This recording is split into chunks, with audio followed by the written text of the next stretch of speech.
गुरुदेव ओ जय गुरुदेव, जय गुरुदेव ओ जय गुरुदेव, जय गुरुदेव ओ जय गुरुदेव। आज परम पूज्य मुदिराज श्री तारक रत्न जय जी महाराज साहब के मुखारविंद से आत्म भावना का उच्चारण। प्रथम लाइन पूज्य मुनि भगवान फरमाएंगे, द्वितीय लाइन हमें बोलना है। जो पीछे से आ रहे हैं उनसे अनुरोध है आगे की ओर आते जाएं, महिलाएं आगे की ओर आती जाएं। फरमाए सर। प्रगटे हृदयना आंगणे मुझ शक्ति शत दीपावली, तम सावरण ने भेद नारी दिव्य ज्योतिष कावली। सहु दुखियो ना दुख कापू एह भी मुझ भावना, मुक्त थई सहु सौख्य पामे एवी रहे नित कामना। संताप से जो कोई मुझने शांति तेहने आपवा, संतोष पूर्वक हूँ सहूते आत्मगुण विकसाववा। जे वेर वृत्ति राख से हूँ तेह थी कर मित्रता, नहीं दिल दुभाऊ कोई नु राखी हृदय पवित्रता। नहीं इष्ट मरवो कोई ने छे जिंदगी प्यारी सदा, आपी शकू नहीं जिंदगी तो लई शकू नहीं हो कदा। बस एज जरणो सर्वदा मम उर विषय वह तो रहे, करु त्राण हूँ सहु जीवनु सहु मृत्यु थी लहे, मृत्यु थी जीवन लहे। बुरो न थाओ कोई नो थाओ सहो नो हित सदा, जंगम अने स्थावर सहुए शांति पामो सर्वदा। तन मन अनेके शाग्रनी वीणा सदा झंखारती, दुख भागे स्नेह जागे एज इच्छे भारती। आलोक ने परलोक मापण भावना एवी रहे, जैन शासन कल्प तरु सेवी सहु शिव सुख लहे। निज शक्ति थी रागी करो हो सर्वने शासन प्रति, राजेंद्र शक्ति जयंत अर्पो झंख नामारी अति। राजेंद्र शक्ति जयंत अर्पो झंख नामारी अति। नमो अरिहंताणं नमो सिद्धाणं नमो आयर्याणं नमो वज्रायाणं नमो लोये सव्वसाहुणम्। एषो वञ्चनमुखारो सर्वभाववनाशनो मङ्गलानं च सव्ये सिंवडमं हवै मङ्गलम्। नमो दुर्वागादि वैरिवानिवारिणे अर्हते योगिनादाय महावीराय तायिने अज्ञानतिमिरान्धनं ज्ञानञ्जनशलाकया चक्षुरुन्मीलितं येन तस्मै श्रीगुरुवे नमः। संयोगाविप्पमुखस्य अणगागस्य भिक्खुनो विनियं पाहुकविशामि आणुपुव्यं सुनेहमे। असंख्यम जीवियम मापमाइए। सुंदर ऐसी परमात्मा की वाणी। और ज्ञानी कहते हैं कि जल्दी जल्दी दौड़ने से कोई फायदा भी नहीं है। अगर आप उस रास्ते पे नहीं हो जो तुम्हारी मंजिल को नहीं जाता हो। संसार की दौड़ में हाथी की दौड़ दौड़ोगे, लेकिन मिलना क्या? धर्म के मार्ग पर अगर चींटी के वेग से भी चलोगे ना एक बार, तो कोई चिंता वाली बात नहीं, क्योंकि वो रास्ता तुम्हें मोक्ष तक ले जाएगा। और गलत रास्ते पे हाथी के जैसे लंबे लंबे पैर भरकर दौड़ते रहोगे ना, कोई फायदा नहीं होगा। आगे जाकर आपको अटकना ही पड़ेगा। इसलिए भले धीमी गति से ही सही, लेकिन सही मार्ग पर चलने का प्रयास करो। और सही मार्ग बताने का प्रयास कर रहे हैं उत्तराधन सूत्र के ये सुंदर शब्द। हम तो इसे शब्द कहते हैं, लेकिन वास्तविक में ये मंत्र समान है। मंत्र जो अपने जीवन का तंत्र बदल देता है, मंत्र जो हमें परतंत्र से स्वतंत्र बना देता है, और मंत्र वही है जिसने हमारे जीवन की स्थिति को सुविकसित और सुव्यवस्थित बना दिए। शब्द सब बना देते हैं, लेकिन मंत्र मात्र परमात्मा के मुख से निकलते हैं। और ऐसे मंत्र रूपी इन उत्तराधन के एक एक अक्षर को हम भावपूर्वक श्रवण करते करते अब आगे बढ़ते हैं। अगली गाथाओं में कहते हैं, चरे पयाहिम परिसंक्रमाणो जंकिंचि पासम इह मन्नमाणो लाभंतरे जीवी वुहयिता पच्छा परिनाय मलावदंसी। इतनी सुंदर और एकदम हमारे आत्मा से संबंध रखने वाली ये सुंदर बातें। और इसकी अगली गाथा में कहा है कि जो कोई भी दुर्ध्यान आदि जितने भी प्रमाद स्थान है, प्रमाद करने का मतलब मात्र आलस नहीं होता है। करने जैसा काम नहीं करो वो भी प्रमाद, और नहीं करने जैसा काम करो वो भी प्रमाद। विकथा करो वो भी प्रमाद, और आर्त ध्यान, रौद्र ध्यान, दुर्ध्यान में रहते हो वो भी प्रमाद। मन वचन काया की जितनी भी अशुभ प्रवृत्तियां है वो सब प्रमाद में आती है। इसलिए इस जीव ने दुर्ध्यान चरे पयाहिम परिसंक्रमाणो, कोई भी भूल धर्म के स्थानों में की है,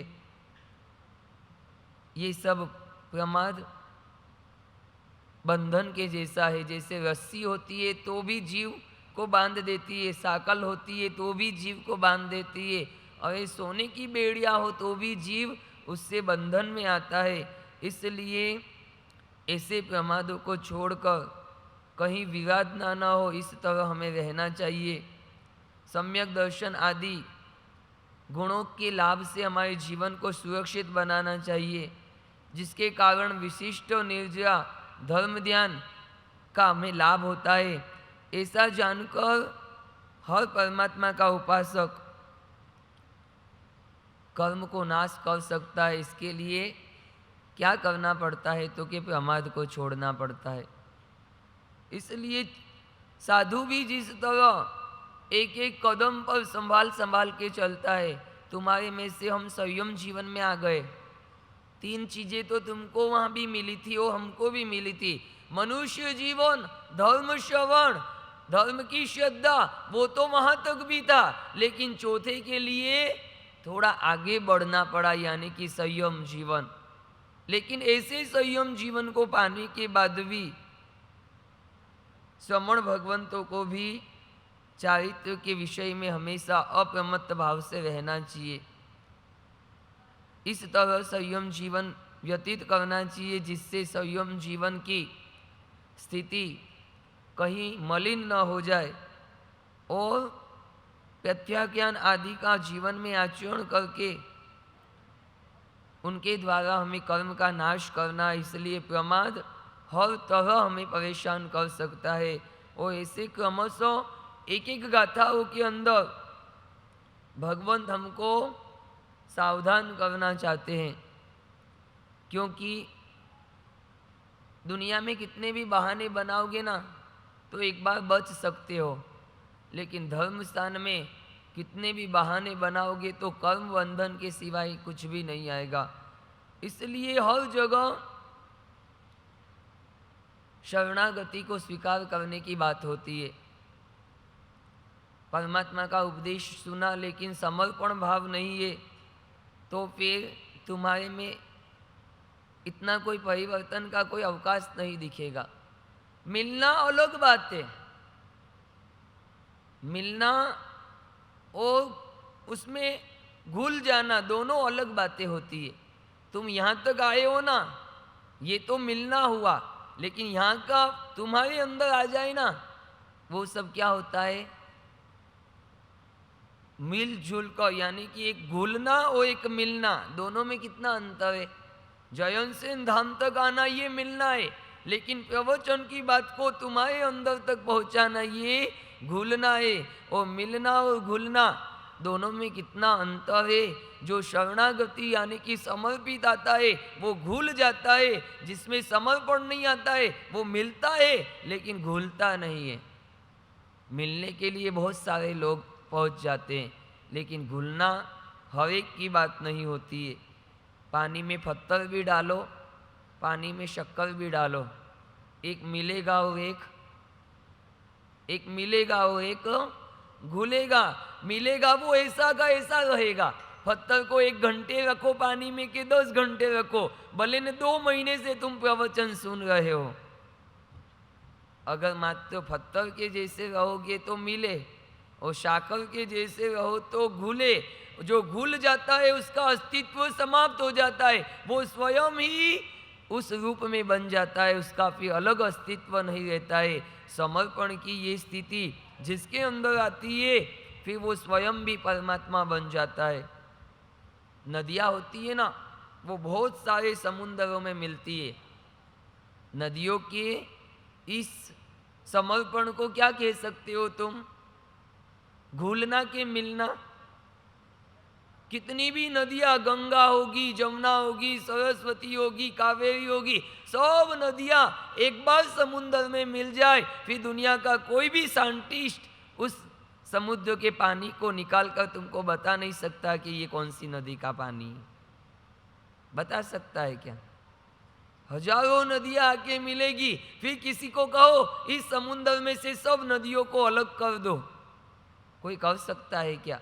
मिलना अलग चीज है और घुलना अलग चीज है। इसलिए हम भी भगवान की वाणी में मात्र मिले नहीं, थोड़ा सा घुले भी सही। और सागर और सरिता दोनों का यही अंतर है। सागर है परमात्मा, हमारा जीवन है नदियों के जैसा। बस परमात्मा के चरणों में समर्पण भाव हमारा आ जाए ना, तो हम कभी भी संसार की जाल में फंस नहीं सकते। तुम कभी भी देखना, मच्छी मार होता है ना, जाल ऐसे नहीं ऐसे फेंकता है। अब मछलियां दूर भी होगी और मछलियां नजदीक भी होगी, लेकिन जाल में कौन फंसेगी? जो दूर होगी वो। नजदीक होगी ना वो कभी नहीं फंसेगी। जो परमात्मा के चरणों के समीप है वो कभी भी मोह माया की जाल में नहीं फंस सकता। और जो परमात्मा से दूर रहोगे, परमात्मा की वाणी से, परमात्मा के उपदेशों से और परमात्मा की आज्ञा से जितने दूर जाओगे उतने इस संसार की जाल में तुम फंसते जाओगे। और जितने फंसते जाओगे उससे तुम बाहर कभी नहीं आ सकोगे। इसलिए भगवान के चरणों में रहने का मतलब भगवान की आज्ञा में रहना, भगवान के अनुशासन में रहना, भगवान की कहे गए मार्ग पर चलना, वो ही सबसे बड़ा जीवन का अनुशासन है। और उस अनुशासन को समझाते हुए ज्ञानी कहते छंदम निरोहेण उवेई मोक्षम आसे जह सिख यवम धारी भुवाई वासाई चरण पमत्तो तम्भामुनि क्षिप्पमुवेई मोक्षम।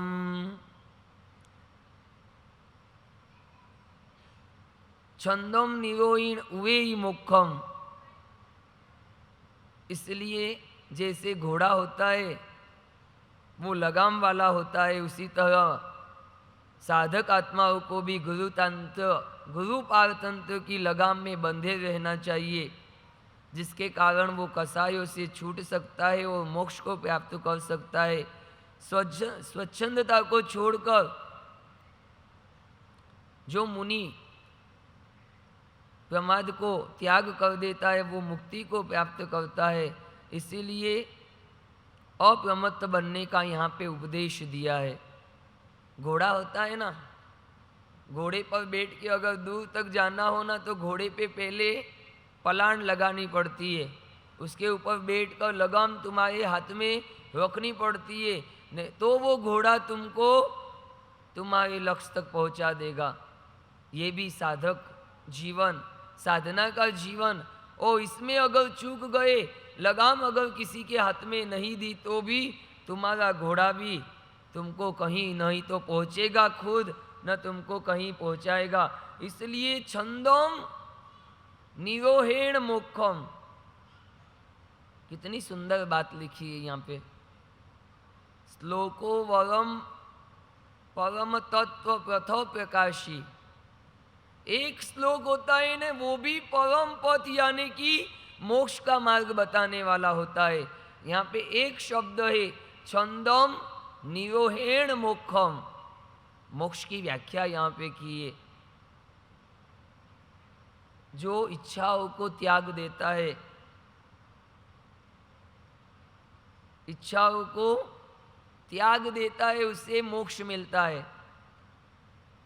क्योंकि उत्तराधियन सूत्र का ये छोटा सा शब्द, लेकिन इन शब्दों के अंदर जो भाव है उन भाव को जो समझ लेता है,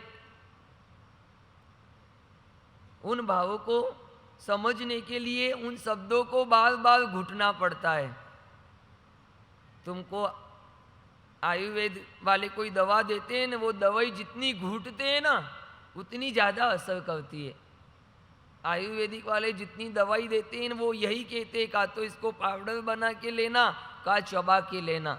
वो खुद भी जब बनाते हो तो उन दवाई को इतना घोटते हैं, इतना घोटते हैं, जितना ज़्यादा घोटते हैं ना उतनी दवाई वो अच्छी बनती है। इसलिए हमारे जीवन की भी जब शुरुआत हुई थी ना, हम LKG और UKG में बाद में गए। सबसे पहले स्कूल की शुरुआत तुम्हारे घर में हो चुकी थी। तुम्हारे घर में दादा दादी छोटे छोटे बच्चों को कहानियाँ सुनाते हैं। वो बाल मंदिर यानी कि वहाँ से उसकी शुरुआत होती है। वो छोटी छोटी कहानियाँ भी बहुत बड़ा उपदेश देती है, क्योंकि वह दादा दादी उम्र के उस पड़ाव पे बैठे जिन्होंने 60-70 वर्ष का एक अनुभव प्राप्त किया। भगवान की भी ये देशना जो तुम सुन रहे हो ना, ये भगवान का धर्म, वाणी का धर्म का श्रवण जो तुम कर रहे हो ना, ये भी तुम्हारा बाल मंदिर है। अभी अध्यात्म के बाल मंदिर में ये प्रवेश है। भगवान ने भी अपनी देशना में अध्यात्म का एक सुंदर थाल बनाकर हमारे पास पहुंचाया। अब थाली तो सामने पड़ी है, लेकिन स्वाद हमको लेना है, उसको आत्मसात करना है। और भगवान की बात यही है कि जो मोक्ष प्राप्त करना है तो एक ही शब्द आपके पास है, क्या तो कि इच्छाओं को निरोध करो। रोध शब्द नहीं है, निरोहेण शब्द।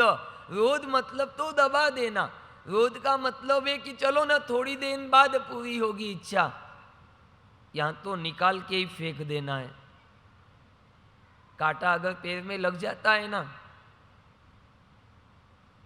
रहने देते हो क्या? तो क्या करते हो?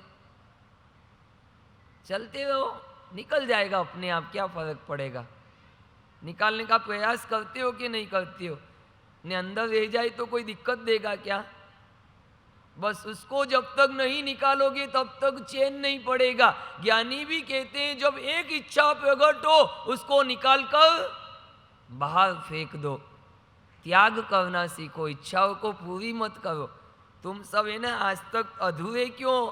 तुमने इच्छाओं को पूरी किया है, कभी इच्छाओं को त्याग नहीं किया है, और इच्छा तो आज तक किसी की भी पूरी नहीं हुई है।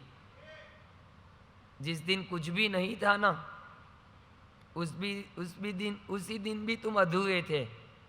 आज इतने साल के बाद भी तुम अधूरे हो, क्योंकि जीवन की एक सुंदर सी व्याख्या तो यही कर देते हैं कि यहां जो सोचते हो वो मिलता नहीं। जीवन की व्याख्या करना हो तो 3 शब्दों में कर सकते हो। जो सोचते हो वो मिलता नहीं, जो मिलता है वो पसंद आता नहीं। क्या?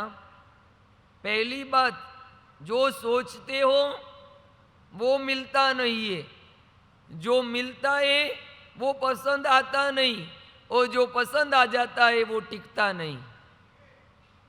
तीनों बातों से गुजरे कि नहीं आज तक? बोलो।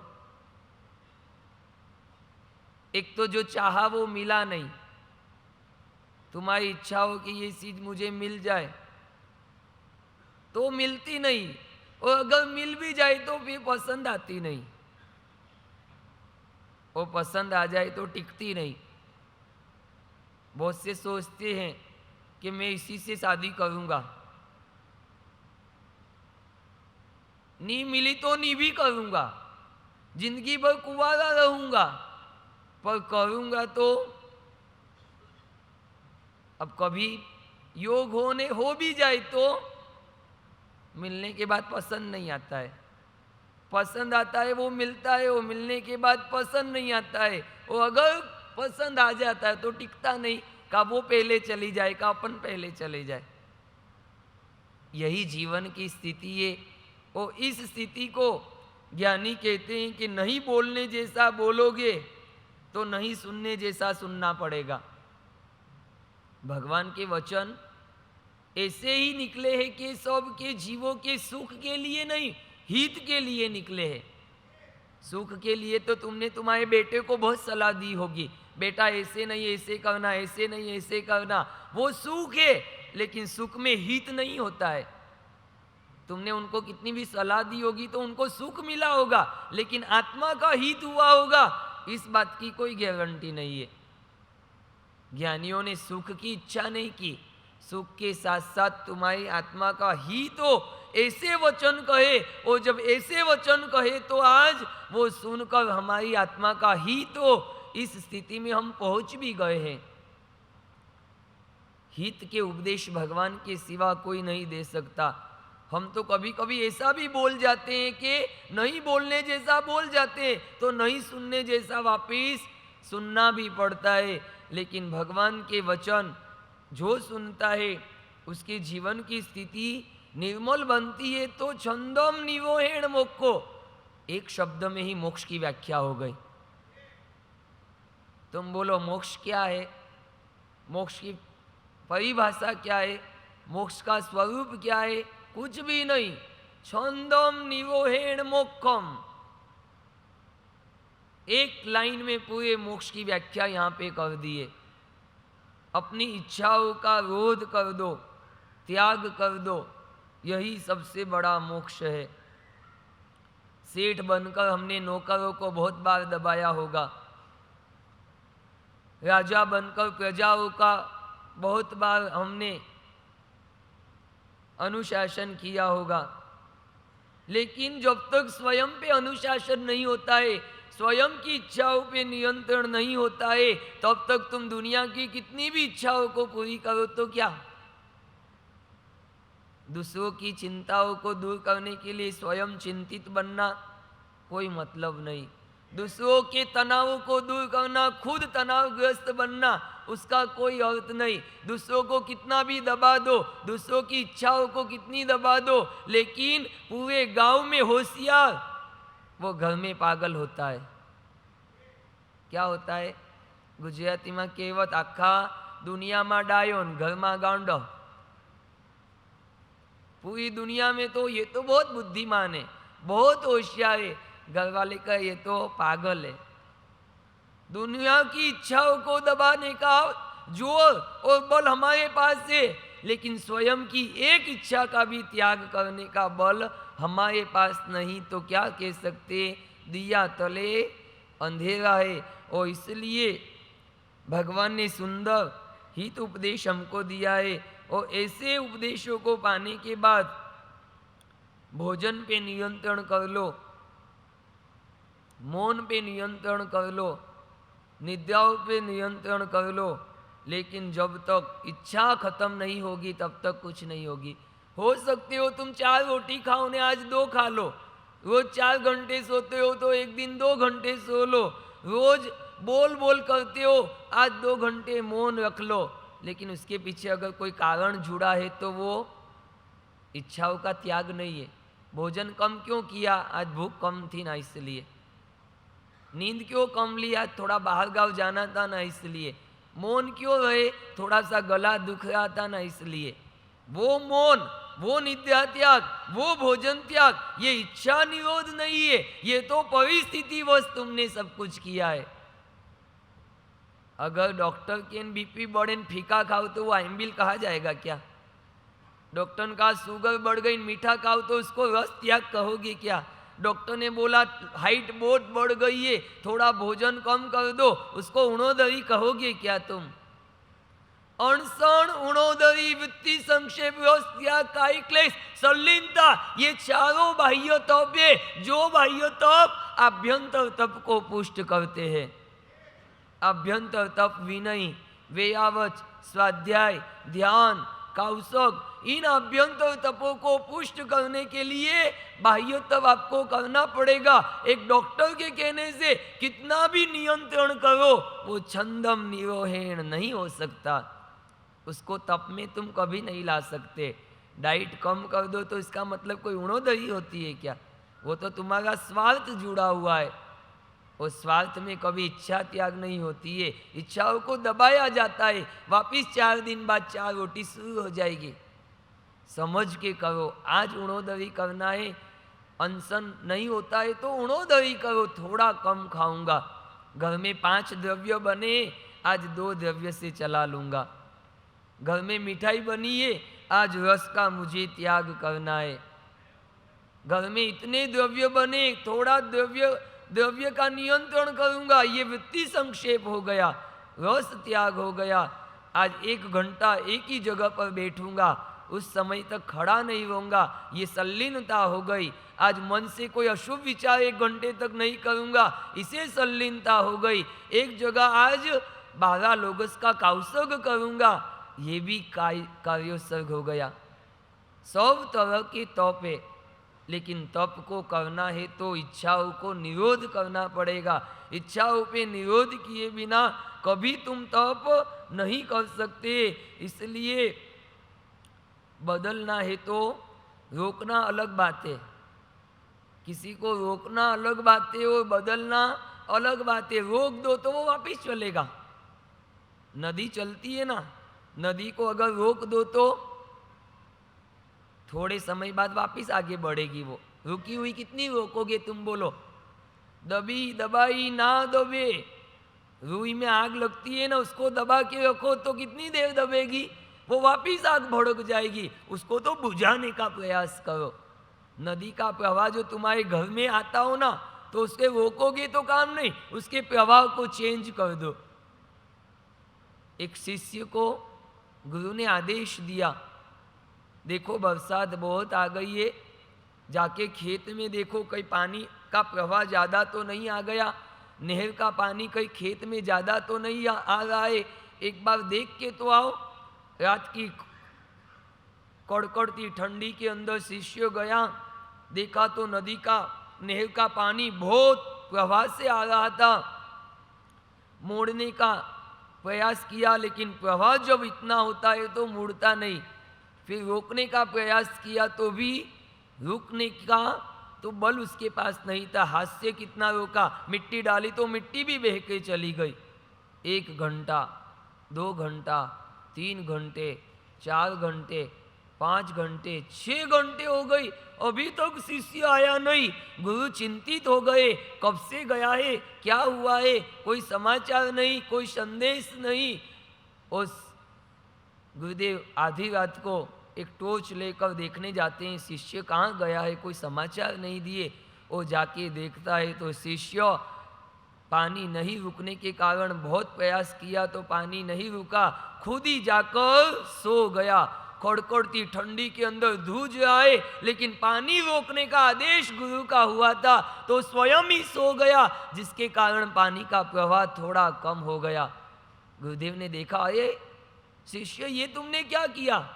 मैंने पानी रोकने का कहा, तुम खुद ही यहाँ सो गए। गुरुदेव आपका आदेश था, आदेश के लिए मैं प्राण भी दे दूं तो कोई बड़ी बात नहीं। आपका आदेश था पानी को रोक देना, प्रवाह को बदलने का प्रयास सफल नहीं हुआ, पानी को रोकने का प्रयास सफल नहीं हुआ। मैंने सोचा मैं ही सो जाऊं, जितना कम होगा उतना तो कम होगा, बस आपका आदेश का पालन कर रहा हूं। शिष्य को उठाकर गुरु ने गले लगा लिया। धन्य है तेरे समर्पण को, तू मात्र शब्दों नहीं पकड़ता है, शब्दों के भावों को भी पकड़ता है। शब्द तो मात्र शब्द है, शब्दों के अंदर जो रहस्य है वो समर्पण के भाव तेरे में देखकर गुरु ने उसे बहुत सारा आशीर्वाद दिया। इसलिए रोकना अलग बात है, बदलना बहुत अलग बात है। इसलिए इच्छाओं को निरोध करने का जब गुरु ने आदेश दिया है तो अपनी इच्छाओं को छोड़ना बहुत बड़ी बात है। इंसान जब जिद्दी होता है ना, तब किसी की नहीं सुनता है। समर्पण होता है वहाँ परमात्मा की भी सुन लेगा, लेकिन स्वच्छंद वृत्ति होगी ना, वहाँ अपने पिता की भी बात वो नहीं मानेगा। और भगवान ने उपदेश समर्पित जीवों को दिया है, स्वच्छंद जीवों को वो कभी उपदेश नहीं देते। समर्पित होता है वो सदाग्रही होता है, और स्वच्छंद होता है वो कदाग्रही होता है। इस तरह अगर तुम्हारे मन में भी कभी विचार आ जाए, बड़े जो कहते हैं वही मुझे करना क्या, उनकी बातों को ही मुझे मानना क्या, वो तो पागल के काम है, उसको जो बोलो वो करता है, मैं थोड़ी ना पागल हूँ, जो बोलो वो करूँगा।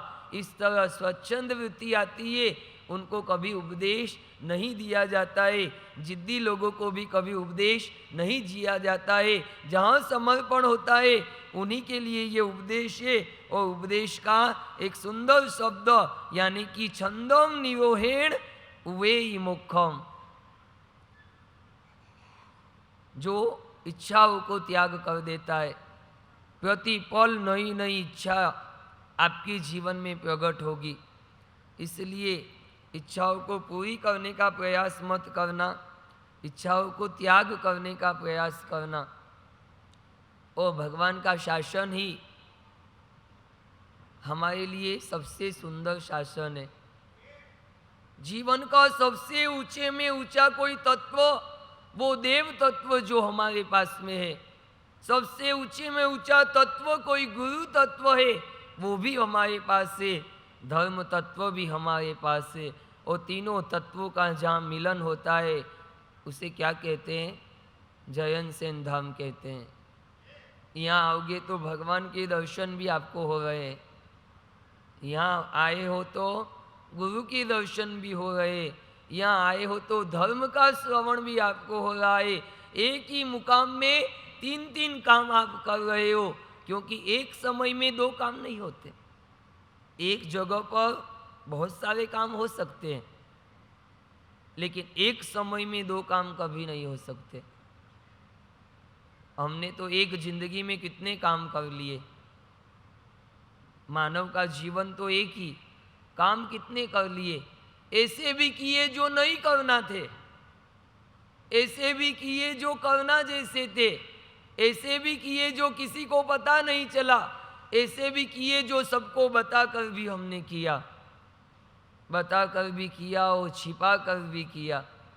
नहीं करने जैसा भी किया तो करने जैसा भी किया, गलत भी किया सही भी किया, सब तरह के काम किए। लेकिन करते करते एक बार सोच लेना,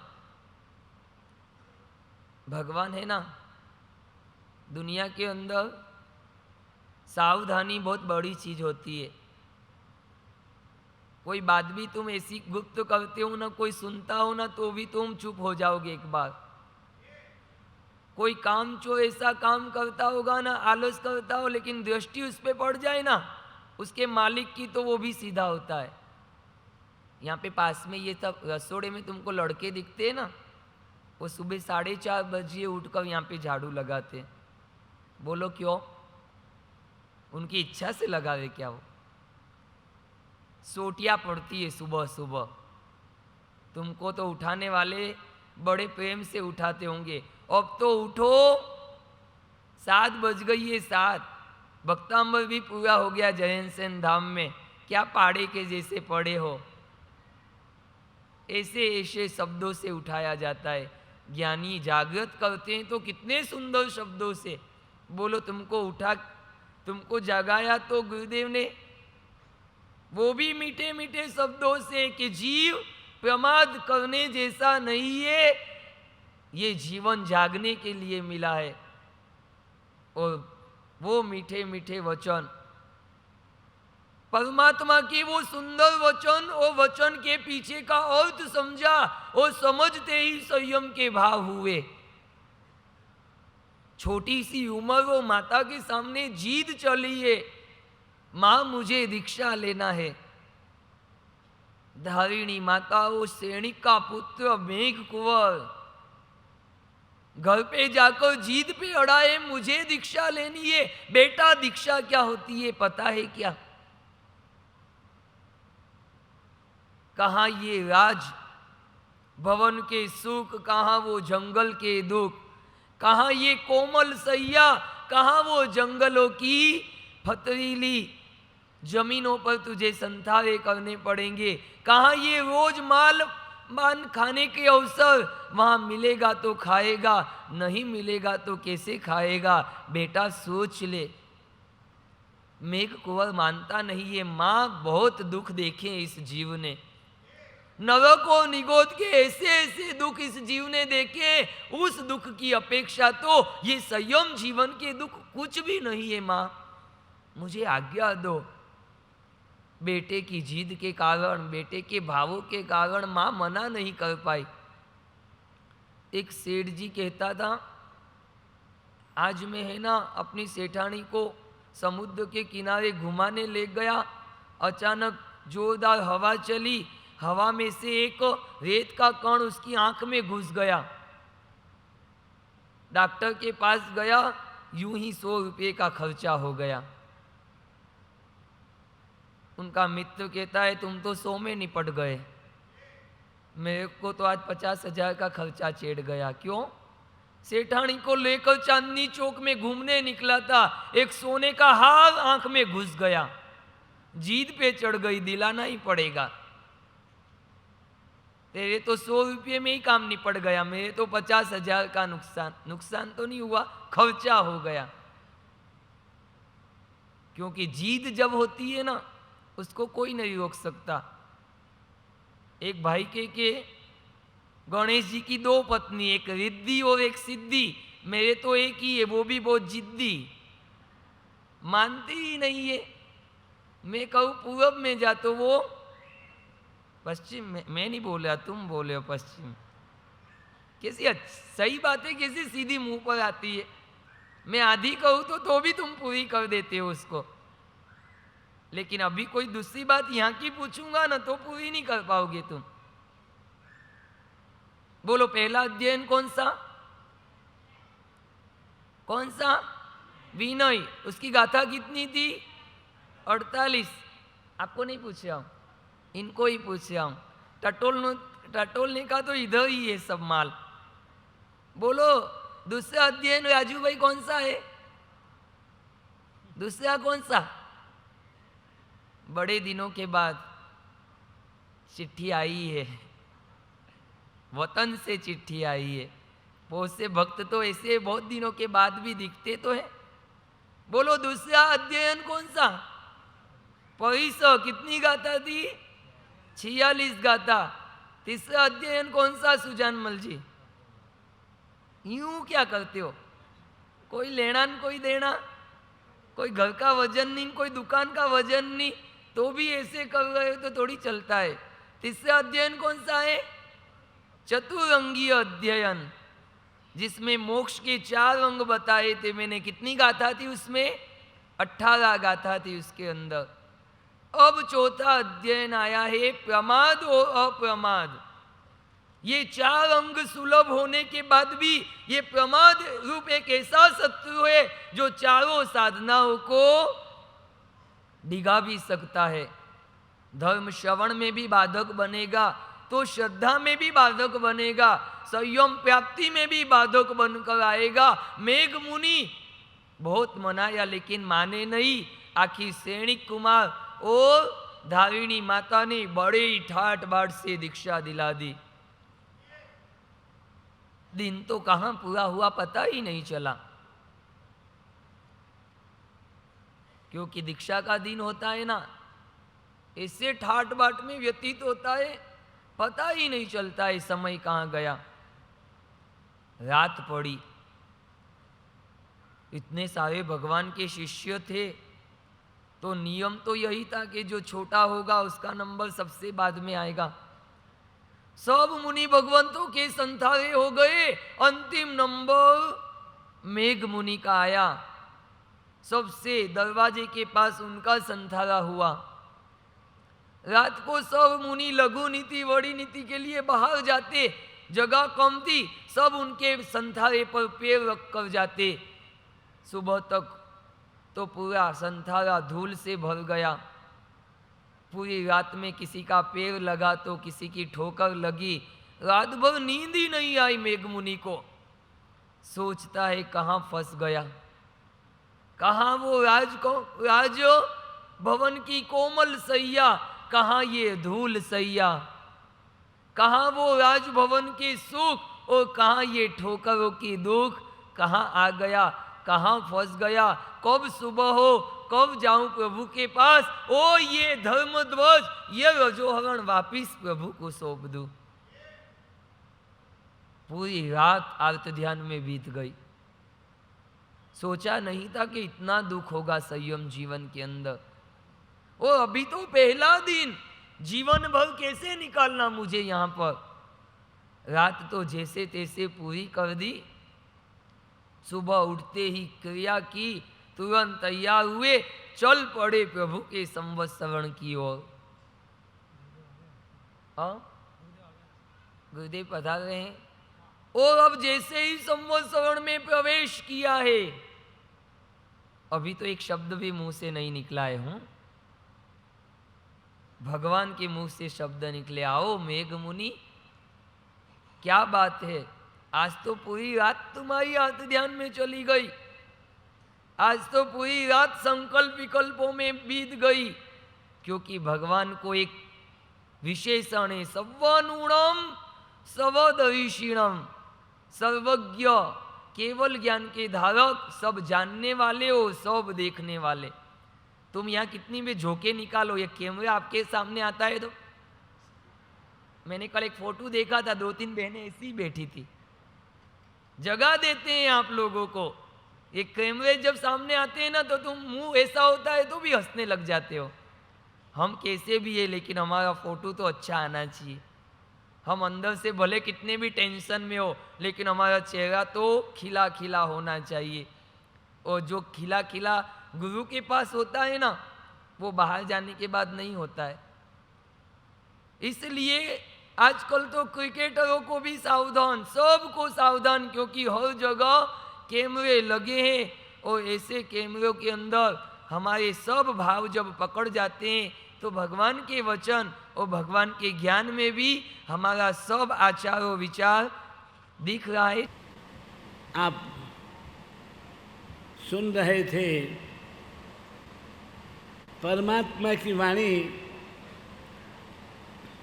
जो वाणी सदा के लिए शाश्वत है। दुनिया में कितने लोग मन से विचार करके और विचार प्रस्तुत करते हैं, और मन से जो बातें आती हैं वो सब विचार हैं। अंतरात्मा से ज्ञानपूर्वक निकलने वाली वाणी वो विचार नहीं, किंतु सिद्धांत हैं।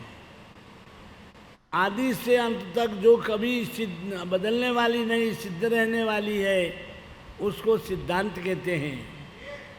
परमात्मा की वाणी इसलिए जगत के अंदर सिद्धांत के रूप में प्रस्तुत हुई। हम परमात्मा की वाणी को, परमात्मा की वाणी में आए सिद्धांतों को जब कभी समझते हैं तो पता चलता है कि सच में परमात्मा की वाणी तीनों काल में हमेशा एक सी और सबको एक से प्रभावित करने वाली है।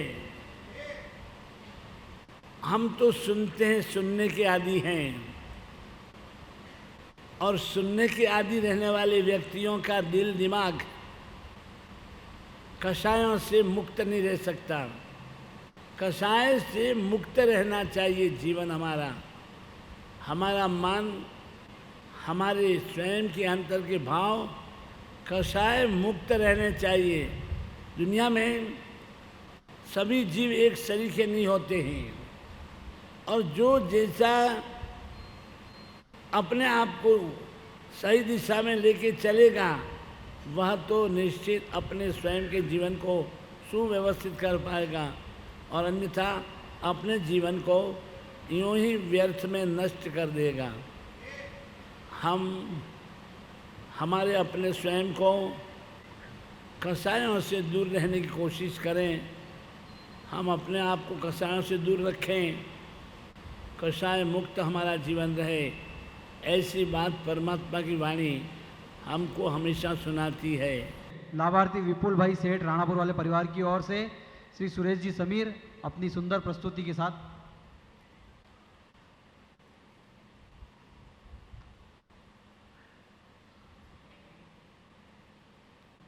जयंत धाम के मंडन प्रभु के चरणों में शत शत वंदन। हमारी आस्था और साधना के सम्मेत शिखर राष्ट्र संत श्रीमद विजय जयंत सेन सुरेश्वर जी महाराज साहब के चरणों में शत शत वंदन। यहाँ विराजित रानापुर के गौरव परम पूज्य मुनिराज श्री नित्यानंद विजय जी महाराज साहेब और समस्त मुनि मंडल के चरणों में शत शत वंदन। रानापुर में गाड़ी लेकर के कौन आया? विगत 2 वर्ष पूर्व चातुर्मास कर चुकी परम पूज्या साध्वी श्री भक्ति रसासी जी महाराज साहब के चरणों में शत शत वंदन। आप देख रहे हैं इस जयंत धाम को, इस जयंत सेन धाम के मुख्य आयोजक आदरणीय चेतन जी कश्यप, सागर जय जिनेन्द्र, उपस्थित महानुभाव, मातृ शक्ति जय जिनेन्द्र। पहले तो रानापुर से करीब 65 लोग हम यहाँ आए हैं और पर्यूषण महापर्व की सानंद समाप्ति और उसके संवत्सरी महापर्व पर हम आप सभी से क्षमा याचना करते हैं कि भूल होती है यहाँ छद्मस्त प्राणी की सदा, भूल होती है यहाँ छद्मस्त प्राणी की सदा, और भूल को लगते नहीं वे ज्ञानी होते सर्वदा। जो भी हुए अपराध हमसे आप रखना मत जमा, कर बद्ध हो हम मांगते हैं आपसे उनकी क्षमा, आपसे उनकी क्षमा। गुरुदेव रानापुर संघ की ओर से आपके चरणों में सादर मत्थे वंदामी और भिक्षामि दुक्कड़म। एक गीत प्रस्तुत कर रहा हूं।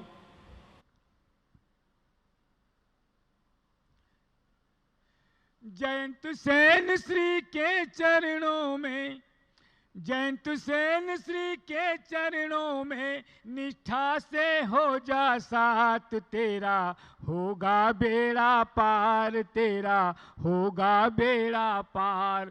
जयंत सेन श्री के चरणों में, जयंत सेन श्री के चरणों में निष्ठा से हो जा साथ, तेरा होगा बेड़ा पार, तेरा होगा बेड़ा पार, तेरा होगा बेड़ा पार, तेरा होगा बेड़ा पार। हम गुरुदेव के दर्शन वंदनार्थ करने जाते हैं। एक दिन में 3 बार भी हम दर्शन करने गए तो गुरुदेव हमें वासक्षेप डाल दो, और हमारे परिवार की, हमारे समाज की, हमारे गांव की छोटी छोटी बातें भी हम गुरुदेव को बता देते हैं। गुरुदेव को आज तलक हमने बहुत कोसा, गुरुदेव को आज तलक हमने बहुत कोसा, और बात बात की करी शिकायत, जरा नहीं है सोचा कि गुरुदेव ने अपना जीवन संग पे दिया है वार, तेरा होगा बेड़ा पार, तेरा होगा बेड़ा पार। जयंत सेन श्री के चरणों में, जयंत सेन श्री के चरणों में निष्ठा से हो जा साथ, तेरा होगा बेड़ा पार, तेरा होगा बेड़ा पार। कि जयंत सेन की पुल बगिया में ये सारे सुमन महकाए, जयंत सेन की पुल बगिया में ये सारे सुमन महकाए, और नित्यानंद से पवित्र रत्न तक अपना नाम कमाए। जयंत सेन की पुल बगिया में ये सारे सुमन महकाए, और नित्यानंद से पवित्र रत्न तक अपने नाम कमाए। कि उन मुनियों के श्री चरणों में, इन मुनियों के श्री चरणों में नमन है बारंबार, तेरा होगा बेड़ा पार, तेरा होगा बेड़ा पार। जयंत सेन श्री के चरणों में, जयंत सेन श्री के चरणों में निष्ठा से हो जा साथ, तेरा होगा बेड़ा पार, तेरा होगा बेड़ा पार। एक बहुत अच्छी बात बता रहा हूं कि हम जब भी जहां जहां गुरुदेव का चातुर्मास होता है और हम लोग अपने संघ के माध्यम से जाते हैं, तो गुरुदेव से एक ही बात ना करते हैं, हम कोई धार्मिक बात नहीं करते। गुरुदेव हमारे यहाँ पर मंदिर नहीं है, हमारे यहाँ पर उपासना ही नहीं है, गुरुदेव कृपा करो। गुरुदेव हमारे यहाँ पर स्कूल है, उसका कलर करवाना है। कि मांग मांग कर गुरुदेव से मंदिर भव्य बनाया, मांग मांग कर गुरुदेव से मंदिर भव्य बनाया, और गुरुदेव ने बड़े संग से पैसा खूब दिलाया। कि नाम लिखने की बारी आई तो, नाम लिखने की बारी आई तो हृदय हुआ बीमार, तेरा होगा बेड़ा पार, तेरा होगा बेड़ा पार।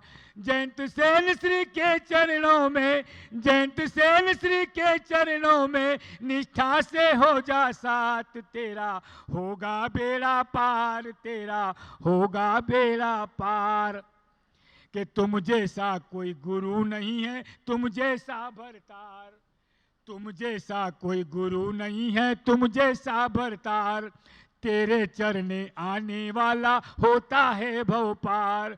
कि सुरेश समीर का तुम चरणों में, सुरेश समीर का तुम चरणों में वंदन लख लख बार, मेरा होगा बेड़ा पार, तेरा होगा बेड़ा पार। जयंत सेन श्री के चरणों में, जयंत सेन श्री के चरणों में निष्ठा से हो जा साथ, तेरा होगा बेड़ा पार, तेरा हो। परम गुरु भक्त सुरेश जी समीर जहाँ जहाँ गुरु जाते हैं वहाँ वहाँ उनके गीत सुनने का मौका मुझे भी मिलता है, बहुत शानदार। आज हमारे बीच गुरुदेव को दर्शन वंदन करने पूरे हिंदुस्तान से प्रतिदिन वैसे तो कई श्री संघ आ रहे हैं, पर आज हमारे बीच डीसा श्री संघ, राणापुर श्री संघ और भी श्री संघ कुछ रास्ते में हैं, चल रहे हैं। शाम को मेघनगर श्री संघ, डीसा श्री संघ से एक परम गुरु भक्त की ओर से संघ प्रमुख श्री विनोद भाई कोरडिया का बहुमान हमारे त्रिस्तुतिक संघ के अध्यक्ष डॉक्टर ओसी जैन साहब और पारस जी खेड़ावाला से अनुरोध करूँगा वे मंच पर आएँ और श्री विनोद भाई कोरडिया का बहुमान करें। मातुश्री तेज कुमारी कश्यप से अनुरोध है कि डीसा श्री संघ के संघपति सविताबेन जयंतीलाल जी डोसी का बहुमान करें। साठेड़ अपनी अपनी लड़ी का तारीख ध्यान रखें। श्री विनोद भाई कोरडिया जो कि परिषद प्रमुख है और संघपति जो डीसा से संघ लेके आए हैं, उनकी भावना है कि विनोद भाई कोरडिया का बहुमान किया जाए। और एक संघपति श्रीमती सविता जयंतीलाल जी डोसी शायद आ रहे हैं, तब तक मैं राणापुर से जो संघ लेकर पधारे हैं श्री सोहनलाल जी साहब पधार जाए। राणापुर से सोहनलाल जी साहब सेठ परिवार, राणापुर से श्री सोहनलाल जी साहब सेठ परिवार पधार जाएं। उनका बहुमान संघ के अध्यक्ष श्री ओसी जैन साहब, संघ के ट्रस्टी श्री पारस जी खेड़ावाला और श्री घोचा जी, श्री सोनलाल जी साहब सेठ राणापुर वाले का बहुमान कर रहे हैं। पधार जाए, शीघ्रता से पधार जाए साहब आप। जय गुरुदेव ओ जय गुरुदेव, जय गुरुदेव ओ जय गुरुदेव, जय गुरुदेव ओ जय गुरुदेव, जय गुरुदेव। और अतिथि देवो भव की परंपरा का निर्वहन करते हुए मातुश्री की ओर से सविता बहन जयंतीलाल जी दोषी का बहुमान शॉल श्रीफल से करते हुए। बोले जिन शासन देव की जय। महेंद्र भाई डोसी भी पधार जाएं। विनोद भाई कोडिया का बहुमान आयोजक परिवार की ओर से श्री संघ के अध्यक्ष डॉक्टर ओसी जैन, वरिष्ठ सुजानमल जी साहब सोनलाल जी साहब मुणात, एस कुमार जी बरमेचा। थोड़ा सा शीघ्रता से निपटा लें।